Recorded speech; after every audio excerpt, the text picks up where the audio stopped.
Someone dropped this copy of the Tao Te Ching in my wife's mailbox at school. It's not one that I've read before. This is the one that I typically refer to, which is Stephen Mitchell's transliteration. I thought it might be fun to do a comparative reading of the two, and then we can dig in a little bit into the meaning. For those of you who aren't familiar, the Tao Te Ching is the seminal philosophical text of Taoism, which is the philosophy that underpins our Tai Chi practice. Tai Chi is a Taoist sort of metaphysical principle, along with many of the other things we talk about, like Wu Qi, Wei Wu Wei. These are all principles that come from Taoism. The word Tao is often translated as the way, capital W. And the word Te, as in Tao Te Ching, is translated as virtue. Qing just means classic, implying that it is an old or important text. This would be translated into English as the classic of the way and virtue.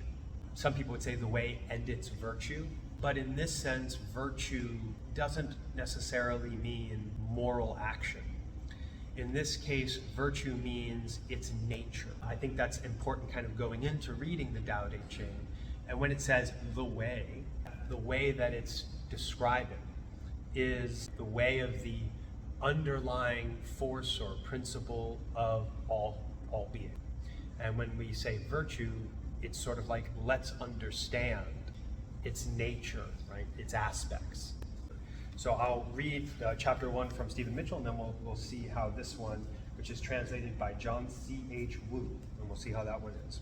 This is from Stephen Mitchell's transliteration, Tao Te Ching, chapter 1. The Tao that can be told is not the eternal Tao.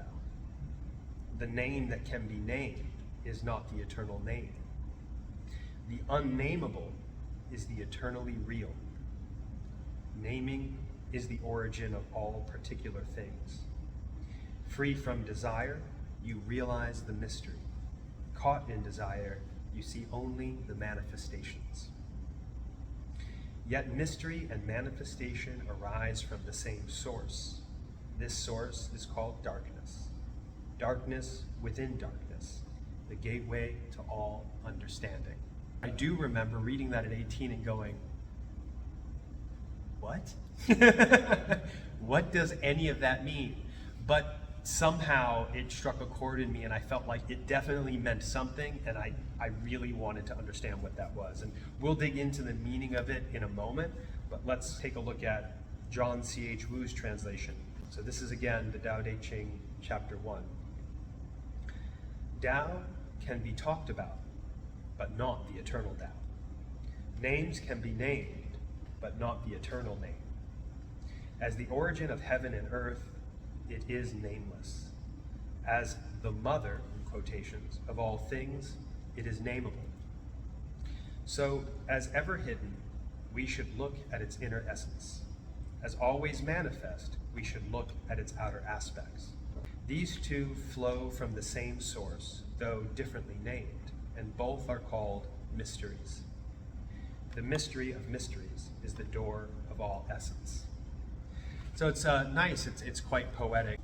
The part that I like the most is, so as ever hidden, we should look at its inner essence. As always manifest, we should look at its outer aspect, because it connects the two nicely there.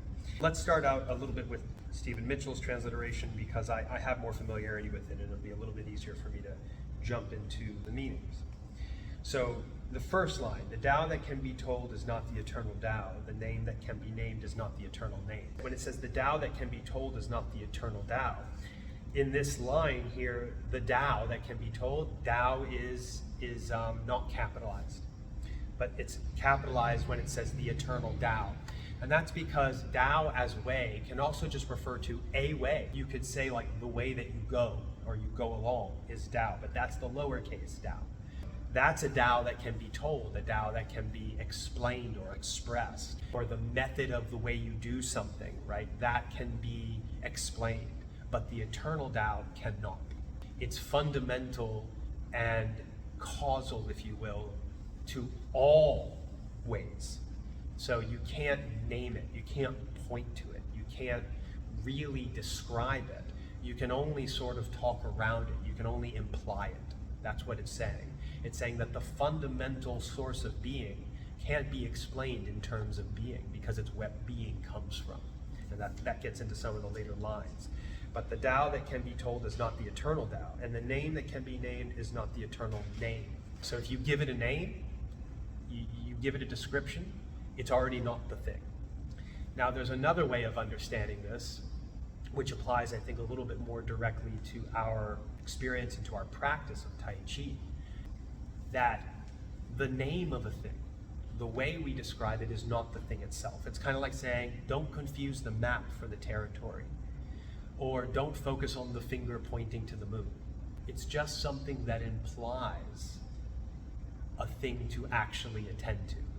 So the map is not the territory, the finger is not the moon, the name is not that which it names. So don't get focused on ideas and descriptions. Focus instead on the direct experience of something. So when we're doing Tai Chi, it's very easy to get focused, for example, on the external movements that we're performing and their shapes and their patterns. But that's not Tai Chi. That's just a vehicle, a way to get to Tai Chi. It's something that implies a process that's really happening. So what you're really trying to engage with is a experience that you can enter into through practicing those movements in a very particular way. And that's another way of understanding the Tao that can be told is not the eternal Tao, and the name that can be named is not the eternal name. Just to go back to John C.H. Wu, he says Tao can be talked about, but not the eternal Tao. Names can be named, but not the eternal name. In other words, the real essence of anything, but of course, in this case, of everything, the universe, you can't name it, you can't describe it. We talked about The Cloud of Unknowing, which is a book written by a Christian monk, I think sometime in the 1500s, sometime in the Middle Ages, but nobody knows precisely who wrote it. It's sort of about concentrating on, I guess, the essence of God, but not even that word, and nothing about God. So you have to put this cloud of unknowing between you and everything that you think you do know, and just focus on that which you can't quite ever grasp. And to me, it's almost exactly the same thing. Right? And so I think a lot of people who really deeply dedicated themselves to this sort of direct experience of the transcendent end up coming to this point where they're saying, yeah, you can't really talk about it. You can't really say what it is. It's not something that can be described, because the moment you describe it, you have shifted out of that mode of consciousness. You are now in a different part of your brain that talks about things. So then it says, the unnameable is the eternally real. Naming is the origin of all particular things. This is kind of what I'm talking about. When, what is real, what is really, really real, cannot be contained in any words we use to describe it. Right? That's not the thing. Reality isn't an idea. Reality is, that was Alan Watts's thing, right? He would just knock on something or hit a gong. In other words, you can talk about it, but that isn't really it. That's just the finger pointing to the moon. That's just implying something. And this is why it's often said that the state of consciousness and the experiences we're after in these like sort of so-called meditative practices, you cannot get there intellectually. You can't think or write or read your way to it. It has to be direct experience. All of the talking and reading and writing that we do is just to build roads to get there. Let's read that passage in John C.H. Wu. As the origin of heaven and earth, it is nameless. As the mother of all things, it is nameable. That's interesting. So what it's saying is, as the actual source of everything, you can't describe it, you can't name it. It's literally, by definition, beyond description, because it's the source of all description. It's the source of everything we can describe. The source of everything we can describe can't be named or described any more than you can see your own eyes when you're looking out of them. I mean, obviously, if you look in the mirror, but you can't see your own eyes directly because that's the source of your vision. It's like that. The next line is, free from desire, you realize the mystery. Caught in desire, you see only the manifestations. So that's interesting. Free from desire. Desire is the drive in us to have things, something, or not to have something. Desire can be in the negative as well. And so when we're sort of caught in this state of what we want and what we don't want, we can only really engage with and see things that we would name and have definitions for, that we're going after. And when we're in that state, we want things, and so we want them to be a particular way, and so we put a framework on top of it. We put a sort of interpretation and a set of values on top of it. And now we're going to be stuck in that model of the world, of experience, and everything that we engage with will be defined by that interpretive framework. But if we can let go of that, we can instead have a just direct perception of the way things are without giving them names and definitions and descriptions and value judgments. And now it's a more direct and arguably more complete perception, because it isn't being filtered. Typically speaking, as we move through the world, we see what we look for. And this is true. This is a documented, true aspect of the way that our brains work. We literally blind ourselves to the vast majority of information that's out there simply because it's too much to take in. And so it's part of our evolved survival mechanisms to be able to sort of focus on that which is actually important. But what makes things important is largely defined by the interpretive frames, the names and definitions and values that we give things. But if we let go of all of that, suddenly our perception opens and we can see much, much more. It says, free from desire, you realize the mystery. In other words, when you let go of all that, the distinctions between things start to disappear. You don't say, well, this is this and that is that, and I'm going to call this this and I'm going to call that that. Suddenly everything starts to become just one field of experience. This is one of the features of the so-called sort of meditative awareness. And the separation between you and everything else starts to go away on the level of experience. And this is what I often mean by my analogy when I say it's like we're all waves in the ocean. And when we go inward and we go deep within ourselves, with our perception, with our awareness, we discover that we're not a little individual wave separate from all the other waves. We're the ocean, and so is every other wave. Right? We're just something being expressed by that. Right? So this is sort of an analogy that is drawn from this. John C.H. Will says, so as ever hidden, we should look at its inner essence. As always manifest, we should look at its outer aspects. What I like about that way of putting it, even a little better than the way Stephen Mitchell puts it, is that it shows that those aren't separate things. Right? The manifestation, the individuality, the perception of ourselves as separate from everything else isn't different than the perception of ourselves as being one with everything and just a feature of the entirety of the universe, the cosmos. That's the same thing. We are both. We are both. We are both a wave and we're the ocean. We are both individual and interconnected inextricably from all things. Often spirit, the spiritual, and the physical are separated. And that never sat right with me. And the Tao Te Ching and in Taoism, it was sort of the first place I encountered a philosophy that said that wasn't the case. That those two things are actually the same thing. One is merely the expression, the manifestation of the other. One is the surface and the other is the source, the ocean and the waves. They're not really different, they're not really separate. It's in our perception that they become separate. The next line says, yet mystery and manifestation arise from the same source, right? That's what we just said. The source is called darkness. And John C.H. Wu says, these two flow from the same source, though differently named, and both are called mysteries. Darkness just means the unknown. That's what it means. It means that which is beyond our capacity to describe or encapsulate or give words to or to completely have ever mastered. I love this quote from Henry David Thoreau. It's the tonic of wildness, and I can never remember the quote right, but the essence of the quote is something like this. I'll paraphrase. It's something like, while we want everything to be known and mastered and surveyed, while we want to have everything explored, we also want land and ocean to be unfathomed because they're unfathomable. We want the mystery. We can never get enough of nature. That idea took me a long time to understand, because I'm somebody who likes everything to be very explicit and very understandable and have everything neatly fit together so that I understand how all the cogs turn. But the truth is, that's impossible to ever completely do.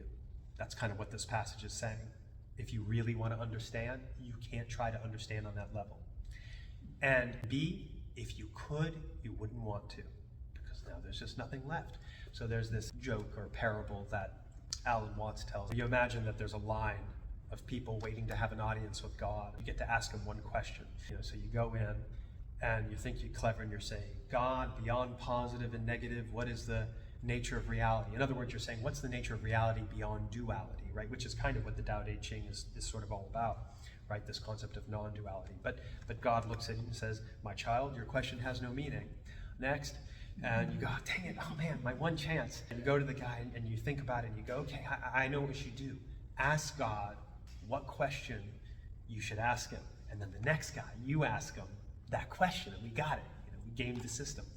So the next guy goes in and he says, God, what question should I ask you? And God goes, oh, so you do want a problem. So the idea here is that we do actually want a problem. We want a surprise. This is kind of a big part of life, and it's one that's hard for us to wrap our minds around. But if we mastered and knew everything, and there was no more mystery, no more surprise, no more obstacles to overcome, there's also no more life. That's it. That everything just turns into a big kind of blank of nothing. That horizon beyond which we do not know is what drives us on. It's what causes us to continue to seek. There's always this mystery to being that makes us want to go further and deeper and know more. That's what drives me on in the practice. This has become my vehicle for plunging into that darkness, into that mystery. The end of it is darkness within darkness, the gateway to all understanding. And then John C.H. Wu says, the mystery of mysteries is the door to all essence. So in other words, you have to embrace that unknown. That is where all new discovery and perception will arise from. You never want that to be done. You never want to reach the bottom of that well. And if you sincerely seek it, you never will.